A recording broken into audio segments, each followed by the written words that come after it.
Good morning everyone and again welcome back to my daily blog.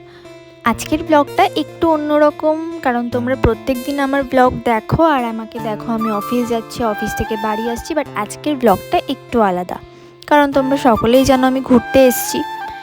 अच्छा तो एसेই আজকে আমি মানে এসে তো নেই, এসেছি তো কালকে, যাই হোক। তো আজকে আমি সকালবেলা চাটা খেয়ে একটু রান্না করছিলাম একটু চিলি চিকেন আর সাদা পোলাও। আজকে দুপুরের মেনুতে এটাই ছিল।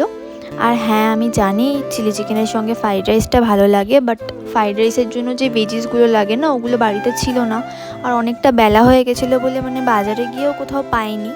তো দেখেছো আমি চিলি চিকেনের মধ্যেও ক্যাপসিকাম দিইনি, পেঁয়াজ দিয়ে শুধু করেছি, বাট খেতে অসাম হয়েছিল।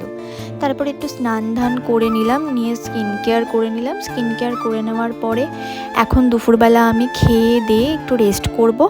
আর আজকে খেয়ে দিয়ে মানে রেস্ট করতে যাব, ওই সময় থেকে সুমিতা আবার আমার জন্য আইসক্রিম এনেছে, তো আইসক্রিমটা খেয়ে নিলাম। তারপরে সন্ধ্যাবেলা বেরোবো একটু ঘুরতে, এই যে বেরিয়েও গেছি। তার আগে একটু কর্নফ্লেক্স খেয়েছিলাম।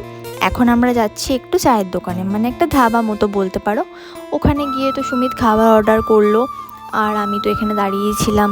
ও কি অর্ডার করে সেটা ওর ব্যাপার, আমি কোনো জায়গায় গিয়ে ওরকমভাবে খাবার টাবার অর্ডার করি না, ওই করে সব কিছু এগুলো। তো তারপরে আমরা দুটো চা অর্ডার করে দিলাম, চিকেন চাটও অর্ডার করেছিলাম, মানে খেতে খুব সুন্দর টেস্টি ছিল। যাই হোক, তো তারপরে এখন আমরা বাড়ি চলে যাব। ভিডিওটা আজকে এই অবধিই ছিল, ভালো লাগলে লাইক করো, দেখা হবে একটা নেক্সট ভিডিওতে, বাই।